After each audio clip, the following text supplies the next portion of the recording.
Coming up next on the Jeff Crilley Show, we're going to be talking about all things PTSD with a game-changing filmmaker. He's about to come up with a documentary that is going to shake things up. He's next.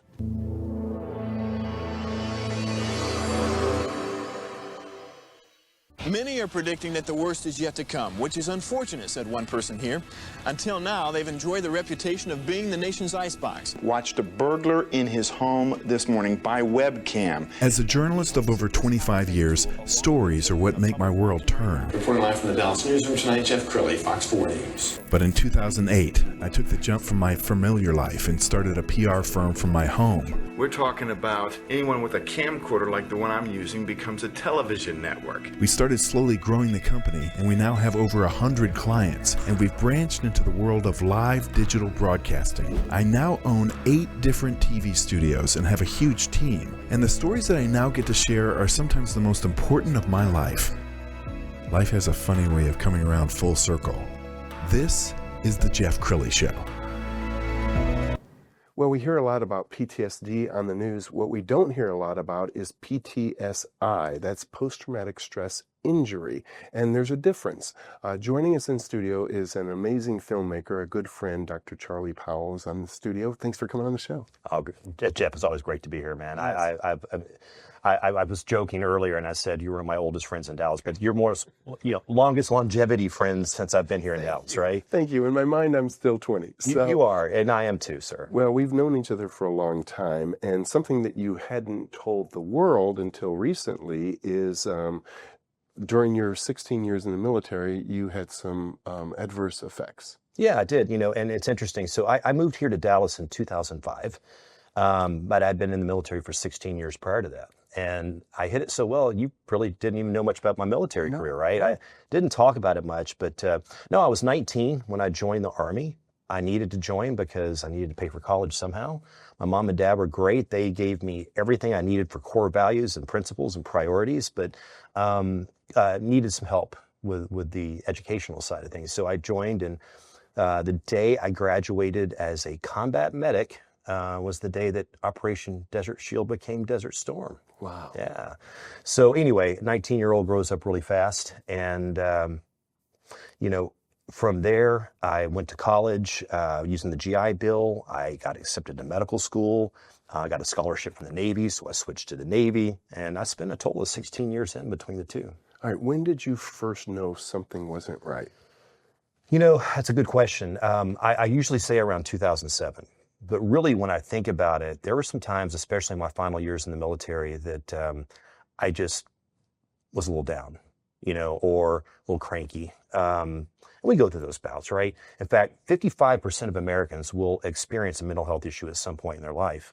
And I'm just like, okay, it's just a little on downs. We'll get through it. Exercise more, eat better. It was 2007 that I had just purchased a medical group here and started building it. We met shortly after that, I think, that I started noticing isolation. I started noticing that I didn't want to be around people, that I really liked going to the smallest room in my house and watching TV. And I thought I was just a little short-fused on my temper, but it was things that were triggering me is really what it turned out to be. I was first diagnosed as depression, which, hey, I didn't argue with that. I knew there was a strong likelihood there was PTSD because I bookended my career with the first Gulf War, and then Afghanistan was getting really hot in 2005. But there was a lot in the middle of that too. Just the practice of medicine and being on the front lines and the emergency rooms and stuff was a challenge that brought a lot of things my way. But I was treated with antidepressants, multiple different classes of them, and it's interesting because in America, we tend to view mental health as a secondary. It's not a real health problem, right? We don't like to talk about it. There's a stigma behind it. The it's okay not to be okay concept is not really spread like it should. But I was on medications for a couple of years, and I hit it a lot of times. I had side effects that were a lot of times worse than the disease itself. But post-traumatic stress disorder was eventually what I was labeled as. And it was an appropriate label. I had all the criteria for it. I was having night terrors. I was having sleep paralysis with the night terrors, just more and more isolation through the day. it was really interesting. It kind of culminates over a period of 18 years of treatment that at one time, I think it was on 4 or 5 medications. Wow. And it was one pill used to treat the side effect of another pill and another pill, and then adjunct back to this. Look, I went with it because it was the best Western medicine had to offer. And I was Western medicine trained. I was a multi-boarded physician at that point. But you finally realize that we live in a society, especially in mental health, that we're diagnosing symptoms rather than the root of the problem. All right, much more from Dr. Charlie Powell in a minute. We're going to show the trailer for his award-winning documentary, Healing Heroes. Let's go ahead and play that now.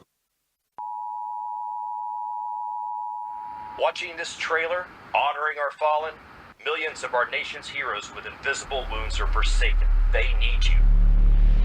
Post-traumatic stress disorder. Did you ever struggle with that? So the suicides. I tried to kill myself in my car. So how do they define PTSD? How do we get guys to stop killing There's been a lot of trauma in the past. Everybody who's labeled, you have PTSD, you're screwed.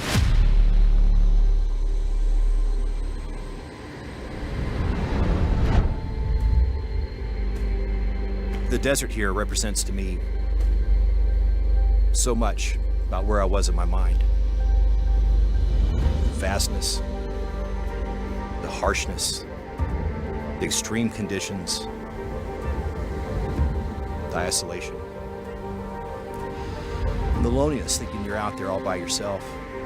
This is what it feels like in there when you're trapped.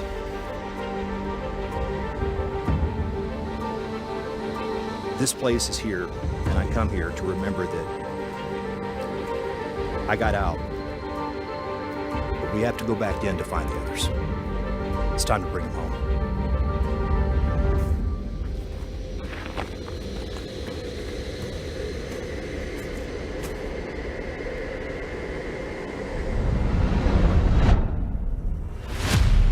My brother never came home. Our free will is our free will. When that free will is polluted with a different perception of what the reality is, we can make really bad decisions. A couple days ago, I was gonna eat a bullet. But at that point in my life, I had nothing to lose. The healing journey is never linear. You can't compare your path to others. Healing is the journey.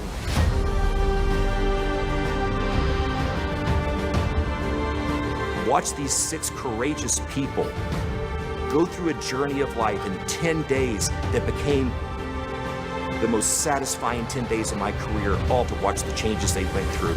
The stages of healing are important. We were prepping these 6 individuals for the journey of a lifetime.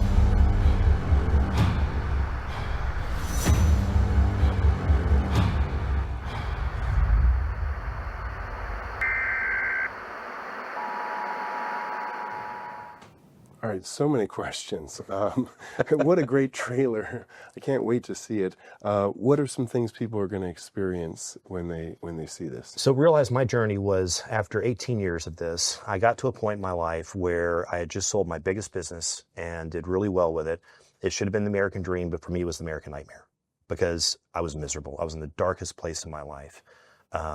You and I didn't have much communication back then because I didn't have communication with anybody. I just wanted to be alone. Anyway, I actually decided to go for alternative medicine at that point. You would think that anything effective, Western medicine should know about. Right. But we didn't know about this. I actually was advised by, of all people, my tattoo artist. Really? Yeah, you know, and it's interesting. Look, I'm not typical, guys. 40% of my body is covered in a piece of artwork because I'm uncommon and I celebrate that. But this guy talked to me about it, and I laughed at first, said, if these treatments were any good. Now, these treatments certainly can carry a stigma, right? Plant medicine, a lot of people will call it, psychedelic medicine, others. And Jeff, those are 2 words, psychedelic and medicine, I didn't believe belonged in the same book, let alone the same word. But I went on a journey myself after just desperation, finally getting to a point where I understood suicide. Wow. And I decided, what the heck? It's better than the alternative. So I went and did a medication called Ibogaine down in Mexico, where it's legal, as well as hundreds of other countries, but not the US. And I had an amazing experience that turned my life around. After that experience, though, it was so profound because in a 10-day course of a 10-day treatment, one dose of a medicine, 18 years of medicine gone.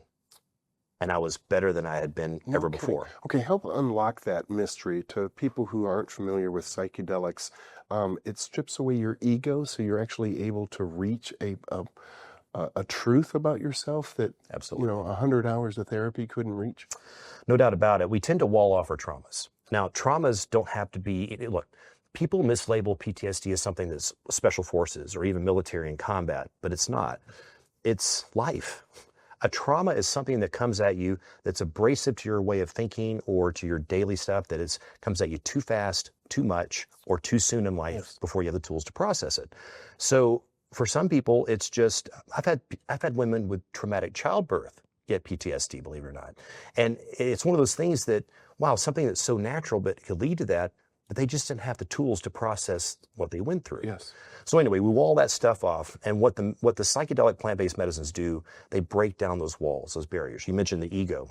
With ibogaine, it is what they call in the field a masculine psychedelic medicine, which I'm still learning, understanding this, but you either give up your ego at the door or it's going to rip it off of you. And you really let go of that external shell that you build around yourself and around your traumas to hide them. Yes. And you have no choice but to experience them and pull something out of it that you should.